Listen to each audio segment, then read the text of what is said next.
Cara, e fazer jogo é um bagulho super caro, né, cara? Sim. Cara, pode ficar com tudo aqui, ó. Nossa, não Você precisa é gordo, humilhar né, também. então- Ah, falou, magrão. Fazer jogo é caro, cara. Vou te falar, o que, inclusive, que o valor que a gente tá pedindo lá na campanha, que era o valor base, por exemplo, 500 mil, né? A galera olha e fala assim, cara, 500 mil? Nossa, é muito caro. Não é, se você for pensar o tanto de gente envolvida no processo. Então, vamos botar, programador, músico, porque tem música, roteirista, tem ilustrador, tem o game designer, né? Que é o cara que tem que estruturar tudo isso. Que não adianta você só mandar o programador fazer a linha de código se você não está estruturando todos esses elementos. Como é que a arte vai conversar com a música? Como é que vai ser a curva de aprendizado do jogador? Que é uma coisa que, por exemplo, a gente não bate o olho, mas é uma coisa que não é visível, mas é indireto, né? Sim. Você vai pegar um jogo que a curva de aprendizado não é boa, ele se torna um jogo frustrante. Então, e tem O que é a curva de aprendizado? A curva de aprendizado, Pra quem você tem não um jogo sabe. que começa fácil e ele tem que terminar no maior desafio. Se você começa um jogo que aqui é fácil, de repente na segunda fase já é muito difícil, você não deu tempo pro jogador aprender, a E manejar. se for um jogo que é igual a primeira fase o tempo inteiro, é um saco. Sim. É um saco, é maçante. Então você tem que criar elementos. É como um filme, só que da mesma forma que o filme te prende pela narrativa, né? O jogo tem que te prender pela narrativa, mas também pela forma como você interage com ela. Pela dificuldade também. Pela dificuldade também. E cada jogo vai por um caminho. E o que é mais caro hoje em dia, assim, que nem você falou? Tem o programador, tem o cara que ilustra, tem a parte musical. O que Acho que ele sabe, ele contrata o estúdio que vai.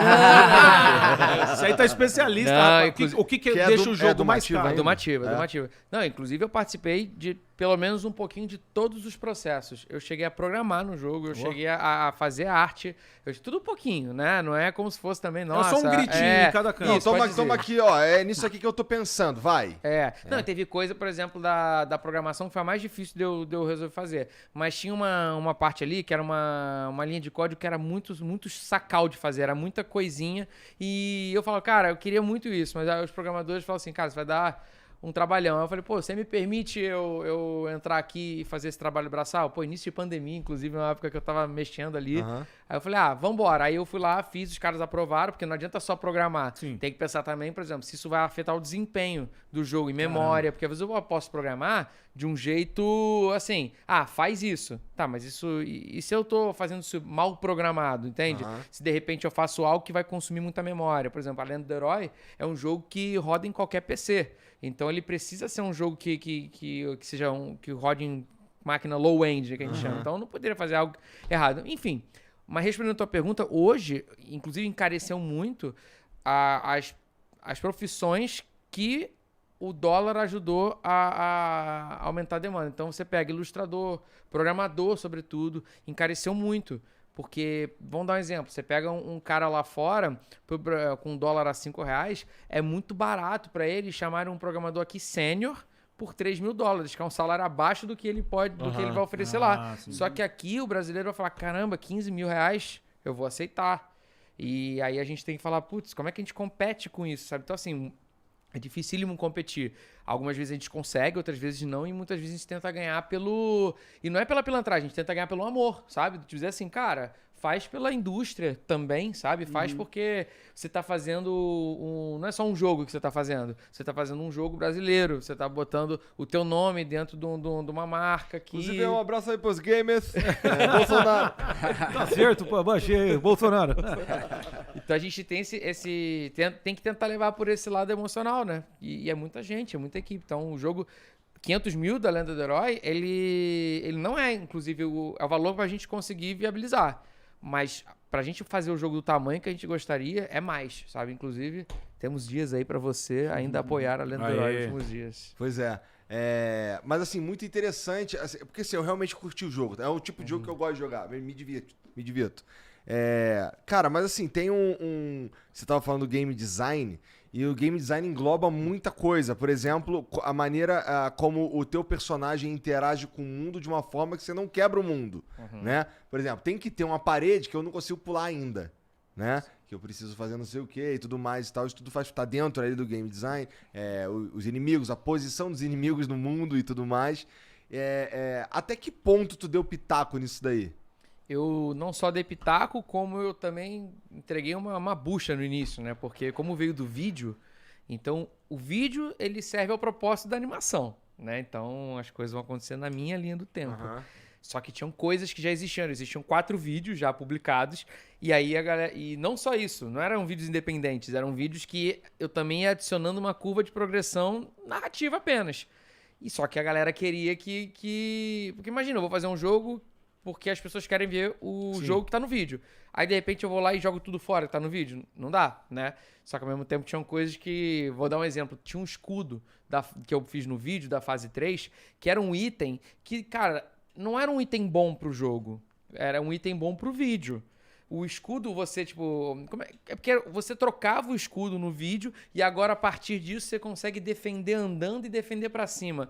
Isso não é fácil de explicar na narrativa, assim, pro jogador. Não era um item bom. Se eu pudesse, eu teria trocado aquele item. Então, eu joguei esse problema.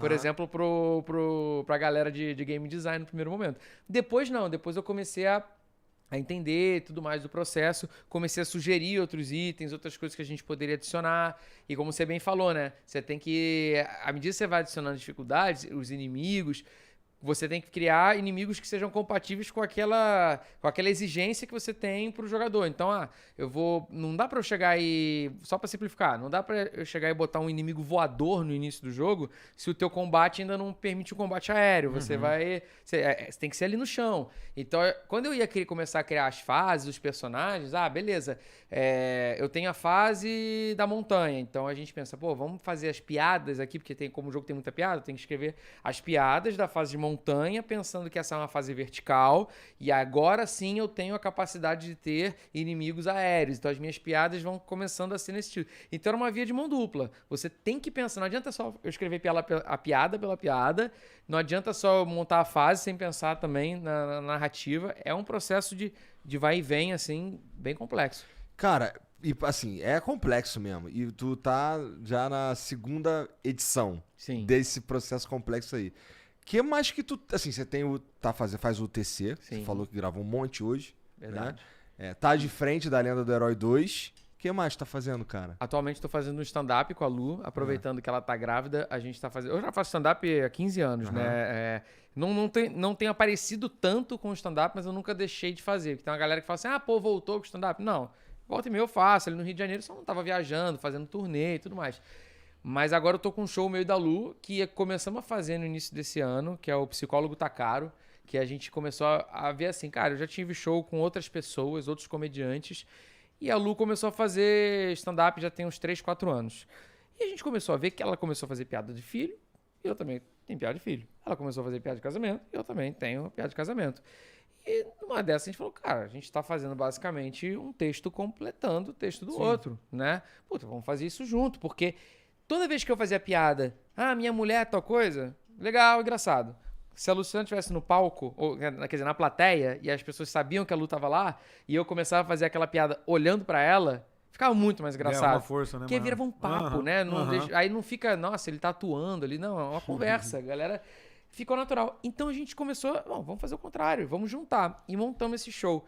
E aí surge a gravidez, né? E aí a gente falou, putz, a gente tem agora uma oportunidade, que é um show que a gente já falava da primeira gravidez também, falava de filho, vamos mexer um pouquinho nesse show, e agora a gente fez um show que, aborda bastante o momento dela também, de gravidez, a gente de casal, e vai gravar provavelmente vai gravar em novembro especial, com ela com barrigão, porque, tem que... Demais. Tem que aproveitar essa oportunidade, né? É pra novembro?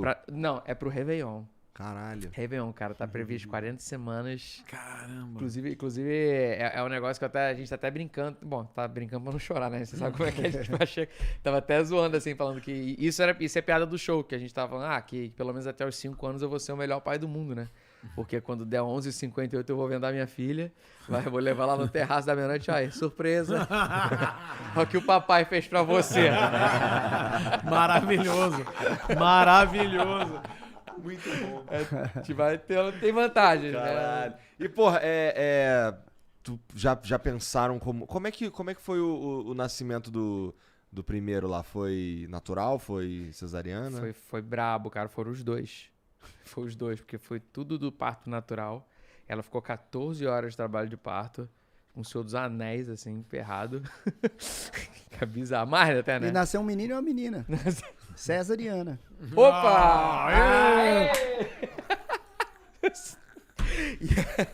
E aí acabou que ela teve que fazer que... Enfim, não chegou ali no momento que começou a ter risco de sofrimento e tal do neném, do Davi. E aí teve que fazer a cesárea. Pelo menos teve os benefícios lá do parto normal que tem, enfim. Mas foi fodinha. Mas teve todos os problemas da cesariana também, que Exatamente. é ficar riado um tempão. Exato. Com uma recuperação de merda e tal. Vocês estão pensando como é que vai ser essa segunda vez? Cara, eu acho que a Lu queria muito que fosse parto natural na primeira. Depois do que ela passou, eu acho que a linha de exigência pra cesárea caiu. É porque no primeiro momento a gente fica pensando, pô, quem tem filho já passou. Fala assim, pô, cara, o Brasil é o país do mundo que tem mais cesariana, cesárea. Você vai ver a OMS lá, recomenda X% e o Brasil, sei lá, é com 90% de cesárea. Aí tu começa a falar, caramba, peraí, pelo amor de Deus. E existe um lado que acaba demonizando um pouco a cesárea. A cesárea tá aí pra oferecer uma... É pra ser uma alternativa, né? Mas não é pra ser também um negócio do tipo... Linha de produção, né? Sai cortando e abrindo Sim. a forma por aí. Então você tem que meio que ficar... Só que ao mesmo tempo a gente fica assim, não pode ter cesárea. Não, peraí, a cesárea é boa. Sim. Né? Sim. Então nesse momento agora a gente tá pensando, pode ser que role.